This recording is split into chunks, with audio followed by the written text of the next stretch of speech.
Most of us wouldn't dream of deliberately making our pets suffer. But every year, the Scottish SPCA saves thousands of animals from harm and danger. In Animal 999, the charity is opening its doors to reveal how they rescue Scotland's abused, abandoned and injured animals. Coming up, Assistant Alex becomes a surrogate mum. They're just like people. Each one's got their own little character. And Inspector Andy investigates why Bulldog Bradley is home alone. He's got shelter. There are dishes there, although I'm seeing there's no water in the dish.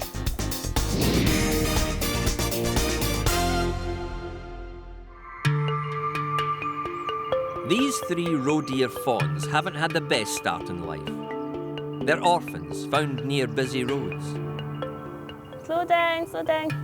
Good girl. They've ended up at the Scottish SPCA's Wildlife Rescue Centre in the hope they can be hand-reared and then released back into the wild. You going back in? Wildlife assistant Alex Morris will be their stand-in mum. She'll feed the fawns a milk substitute until they're about 10 weeks old. They're just like people. Each one's got their own little character. Some of them are a bit more independent, some of them are a bit more timid, and then you get the ones that just want to constantly lick you and be with you. And one of the ones in there, she takes a bottle really well, but she'll then go and try and steal the goat's milk from the other one's bowl. And yesterday, when I wasn't looking, she was drinking hot water out of a jug that I was using to try and clean up the little one. So she's very cheeky.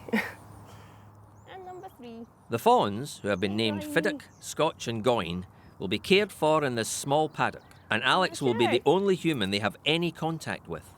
The stable is not just for shelter, but it gives them a place where we'll sort of keep them shut in for the first couple of weeks so they know they're safe in there, that's their safe place. And then we'll gradually let them out and they can stretch their legs, start to play a bit. And then when they get a little bit older, they'll just have constant access to the paddock, so the stable door will stay open, they can go in and out as they want. This is a crucial time in the lives of these little fawns. They're quite difficult to rear. They're very scared, and it takes a lot of time and patience to try and sort of gain their trust and build a bond. And once you've done that, you have to try and get them to feed, which is another hurdle you have to overcome, because some of them haven't suckled from their mum before, and the ones that have, obviously, a rubber teat's quite alien to them. So it can take, up to a week before you can get them feeding. And unfortunately, you do get the odd one that you just can't get to feed because of the stress and because in captivity and with the bottles, they just won't feed. If Alex gets it right, then there's a good chance the fawns will all survive. If she doesn't, then they might never see beyond the paddock walls.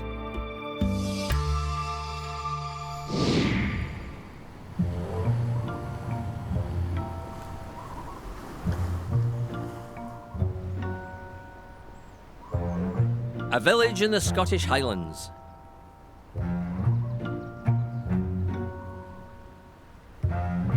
Senior Inspector Andy Brown's been called because someone fears for the welfare of British Bulldog Bradley. His owner's been called away unexpectedly, and for now, Bradley's on his own. Certainly got shelter. Just check see if there's any water, signs of feeding. Better check things out, make sure the doggy's okay. Bradley looks quite old, but he also seems to be in pretty good health. And he's certainly a bit frisky. Here, man, pal. Oh, rather amorous. Here, pal. Keep the leg. Oh, here. Come on, hey. Oh, that was not a good idea. Hey. And we've got to see if there's anybody looking after the dog if the owner is away. So it's just staying. He's got shelter. There are dishes there, although I'm seeing there's no water in the dish. Maybe they haven't been along this morning. It's still early. See what we can do. Okay, let's chop in some doors. Let's hope Bradley doesn't have to wait too long for his breakfast.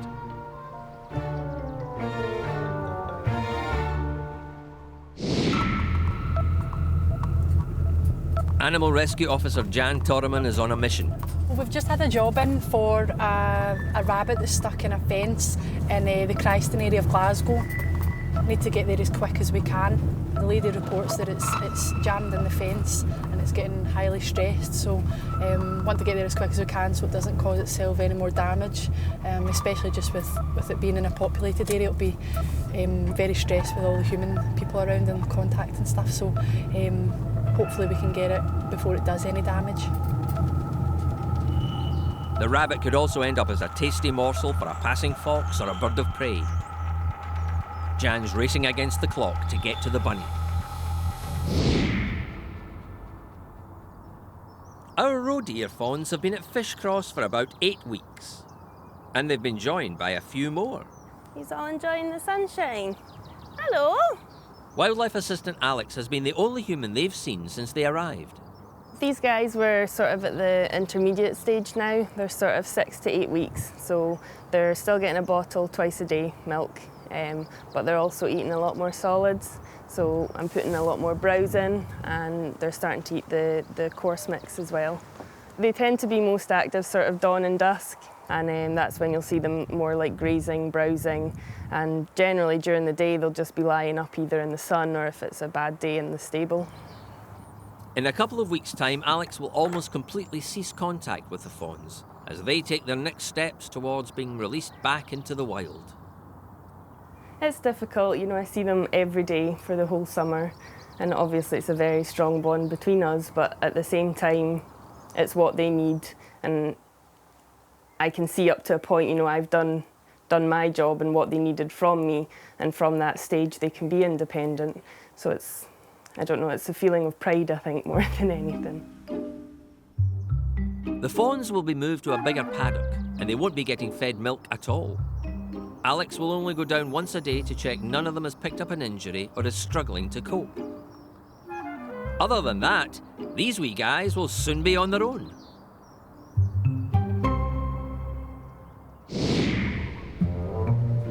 Bradley the Bulldog is home alone. Residents have told Senior Inspector Andy Brown the dog is being cared for by other neighbours after his owner was called away unexpectedly. You don't know the boy has a dog along there, do you? I'm seeing it's out and about. The old boy over there. What, the single houses at the back? Right across. Aye. Right across that. So over the car park there? Aye, yeah, right across the car park. Aye. At least now Andy can find out what's going on with Bradley. The dog across the way there, you know, the one at the then property? Yes, well, Yeah, his sister's coming for it today. My husband's been feeding it. He has been looking after it, yeah? Because we have a dog. Mm-hmm. He's been over this morning already to feed it. Ah. But when he comes back, he'll go for it to see that he's okay and give him plenty of water because he's drinking a lot of water. I was going to say, the water dish is empty, and I was a wee bit of concern. Well, he has had a thing of water, Yeah, so... you certainly know that. He's looking okay, because he's a bit old boy, isn't he? He's an old boy. I think he's about 10 or 11. Yeah. You know, but he's a That's bra fine. dog. As long as he's checking it, I mean, it's got shelter, and as long as I see the water, keep an eye on that, obviously. Yeah, well, Keep there's it another topped up. neighbour that lives, a friend of mine lives across there, and often Tom will pop over and give it water. It's a real neighbourly affair. Everyone's looking out for Bradley, and he's extremely grateful. It's terrible. It's sex daft. All you get. Take that on you. Bradley, stop it. Get out. Good boy. He's a good boy. It's terrible. That's enough. What's this? You're running out. You're not getting out. Hey. You okay there? Yeah. He's got a lot of pals, hasn't he? And Bradley. Hang on a wee second. Yeah, are you okay there? Yeah, I'm okay. You go to your Oh, sorry. Right, Marley, hey. On you go. That's a good boy. People help one another here, and mostly pensioners. We all stick together and try to help. So we make sure that if the person's away, that we look after the dog. It's never left on its own without getting fed. I really feel it'd been in the dog's best interest to be taken somewhere where it's going to be looked after. Don't get me wrong, we're looking after it, but not as good as it should be. It needs attention, it needs to be interacting, you know, with other people, other dogs, and, you know, it's lonely. I'll follow up to see if I can get hold of the sister who's meant to be coming to take the dog away. The dog should have better company than that. I mean, I know sometimes circumstances they can't always be there, but for a dog that age, if we would better some sort of companionship, we're a lot happier. I'd be a lot happier too. The sister of Bradley's owner did rehome him, so with any luck he'll be able to see out his final days in comfort. Still to come, the deer are proving hard to get hold of. Well, this is a catch-up method that we haven't tried before. And will Jan be able to help our trapped rabbit to freedom?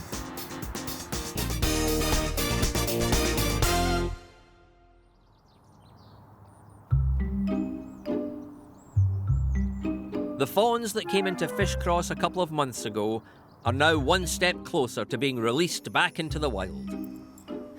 Assistant Alex has weaned them, and they're now in a bigger paddock. Hey guys! Paddock!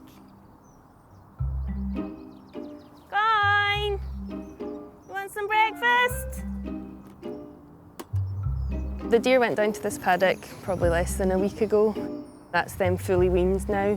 Basically, I'm just going down once a day, giving them a bottle of it's just water and supplement.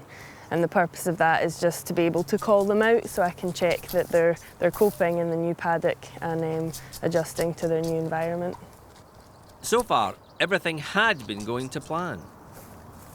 But now, there's a problem with one of the deer. Scotch has developed an abscess in his mouth, so he's shut in the field shelter just now. He's on medication, and hopefully, because we caught it early, it will resolve quite quickly. You're always going to get little problems, and it seems that every year brings a new sort of challenge, new health issues. So yeah, hopefully this will be the last. We'll be back soon to see how Scotch and the others are getting on.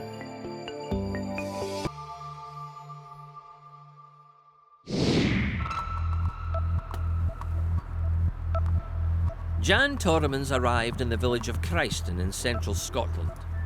She's been called to save a wild rabbit trapped in a fence. It looks like it's stuck fast, but Jan reckons she's got a foolproof plan to free it. What I'm going to do is I'm just going to hopefully pivot the hips up and through and get it out that way. So I'm just going to cover the rabbit just to de-stress it so it doesn't get too upset about it. I'm just going to take the legs and hopefully pivot it up and allow the hips to move forward. It's a delicate manoeuvre, but it's worked. So I just want to check that it's not injured. It's shot off there, but it might be on adrenaline.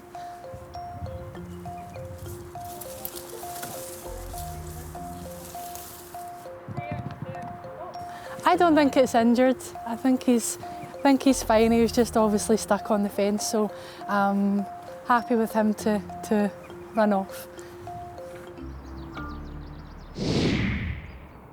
Our fawns have been at Fishcross for 5 months. And look at them. They're all grown up. Scotch got over his abscess and is now ready for release along with Fiddick, Goyne and a couple of others. This year's been a particularly successful year with the roe fawns, and because of that we've actually got a lot of roe fawns to release. I think we've reared somewhere like 15 young roe this year, which is an incredible number. We've already released 6 at another site, and now we've got 8, 9 left, and we're really just going to try and catch some of those to take them off to another site, because the site we generally use, we don't want to overpopulate it, so we're spreading them around a little bit. Usually the deer are released by opening the gate on their paddock at Fishcross.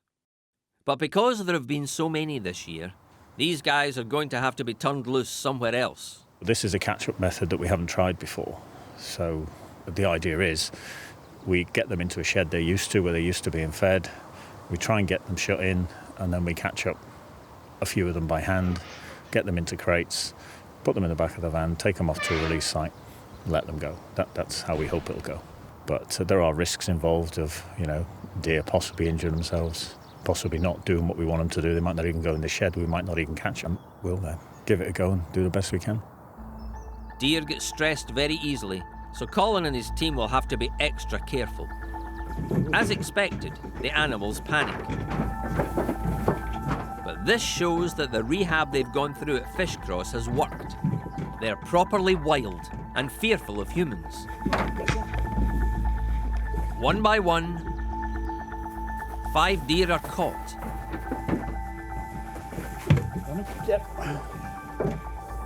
And moved carefully into crates, ready for transportation to the release site. Better than expected, really well. You know, we had the theory, put it into practice, it just worked really well. We had a couple of deer jumping high. We managed to catch them. And yeah, no injuries to us, no injuries to the deer.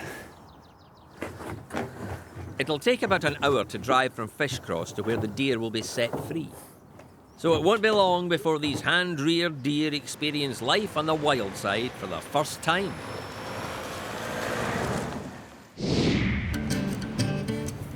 It's been a windy night in Montrose, and a house martin's nest has been blown off the eaves of this roof. You can see the circular mark where it had been attached. The parents got out safely, but their chicks weren't so lucky. Hi there, my name's Ben from the Scottish SPCA. Hi, Here for some house martins, is yes, it? I think they're house. My wife is the bird expert. Oh, right, okay. I think they're house martins. Is it through the back, is it? Yes. We'll need some ladders. Yeah, I've got a ladder in the garage. Oh, do you? Yeah, Perfect, that's excellent. Hopefully big enough for you. The dog, Monty, came out and he was barking wildly under that seat, and I thought it was a mouse, but it was actually the dead bird. The other one was very cowering at its side, not moving, and then the two up there, the adult birds were coming every couple of minutes to see it, but that stopped quite quickly. Yeah, this is a house martin fledgling. It's just about fledged. You can see the feathers there. If they just, once they open up fully, it would be able to fly by itself. It's fallen out of the nest just a bit too early. So we'll have to take them up to the Wildlife Centre once we get the rest of them, and they'll be hand-reared until we can release them. Because they're not old enough to fly, the other 2 chicks are stranded on the roof. And the good news is Ben won't have to use ladders to rescue them. They are within arm's distance, so I've got a box here that I'll just reach and pick them up. They look quite bright, don't appear to be injured, which is good. So we'll just see if I can get them. It's a bit of a stretch, but Ben manages to get hold of the first and then the second baby house martin. The nest had fallen from up in the eaves on top of the garage roof. Luckily we managed to get them from a window above the garage rather than having to go up ladders and climbing over tiles, so it was a very good result. It's great when you get a job like this where you know you can help them, you know you can take them to the Wildlife Centre, and you know they will be released in the end. And Ben was right. After a few weeks at the centre, the house martins were strong enough to be returned to the wild.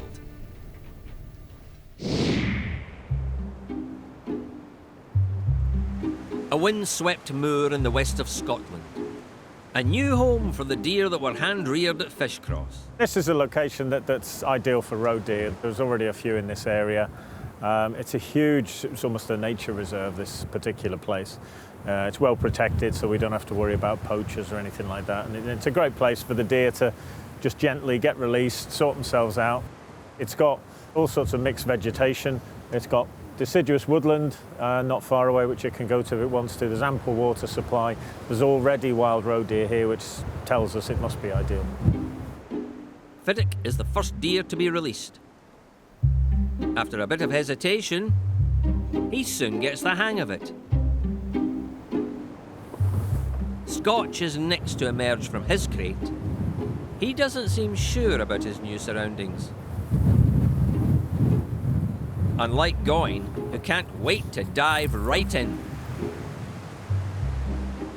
Scotch has decided to go off-piste and heads off down to the water. That's just a deer, it's confused, that's all. You've got really strong winds, you've got all sorts of scents and smells going all over the place now. It's somewhere new for them. Yeah, I mean, the whole area is actually fenced anyway, so there's no danger to it. He'll just make his way around and end up back in this sort of rough bit in the middle. So yeah, there's no concerns about him at all. The final 2 deer join their friends, and it's mission accomplished. We couldn't have expected it to go better, to be perfectly honest. They're wild deer now. They went off steadily, followed the same trails. It's pretty good, pretty textbook as far as deer are concerned, I think. It's good to know all the hard work and patience paid off. From hand-rearing the baby fawns, to watching them grow up, to finally letting them go. And although the terrain here is wild, it is a protected site. So Fiddick, Goyne, Scotch and the others have every chance of surviving and living a long and happy life.